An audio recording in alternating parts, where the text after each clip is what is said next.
लेते हैं। प्रधानमंत्री नरेंद्र मोदी ने आज गुजरात में कई प्रोजेक्ट का उद्घाटन किया। इसी कड़ी में मारुति के हंसलपुर प्लांटों को भी हरी झंडी दिखाई गई। गुजरात के इस प्लांट से मारुति 3 लाख कार ट्रेन के जरिए देश के अलग अलग हिस्सों में भेजेगी। इसको लेकर हमारे सहयोगी सुमित चतुर्वेदी ने कंपनी के ईडी राहुल भारती से खास बातचीत की। आइए आपको सुना देते हैं। मारुति सुजुकी पहली ऐसी कंपनी, ऑटो कंपनी बना है भारत में जहां पे ये जो गाड़ियां हैं अंदर प्लांट के अंदर से ही ट्रेन में लादी जाएंगी, डाली जाएंगी और कंट्री में भेजी जाएंगी, बाकी जगह भेजी जाएंगी। सो इसको इन प्लांट रेलवे साइडिंग कहते हैं। पहला प्रोजेक्ट है, पर क्या खासियत इसकी और है और क्या इसका एक्सपेंशन होगा, इसके बारे में बातचीत के लिए हमारे साथ है mister Rahul Bharti, executive director of Maruti Suzuki. Rahul ji, शुक्रिया बातचीत के लिए। पहले ही हमें बताइए कि कैसे इससे फायदा होगा आपको, बचत होगी फ्यूल की और कार्बन इमिशन भी लोअर होंगे।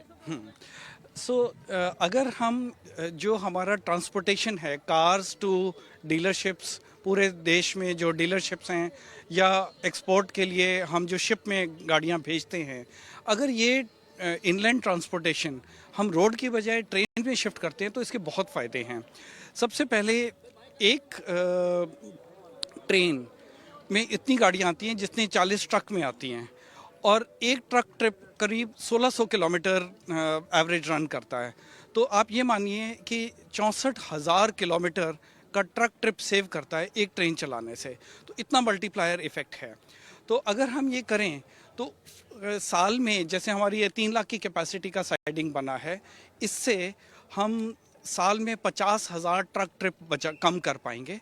उन 50,000 ट्रक ट्रिप्स में करीब 3.5 करोड़ लीटर डीजल जो यूज़ होता है वो कम हो जाएगा और हमारे देश में ऑयल इंपोर्ट का बर्डन जो इकोनॉमी पर है वो कम होगा।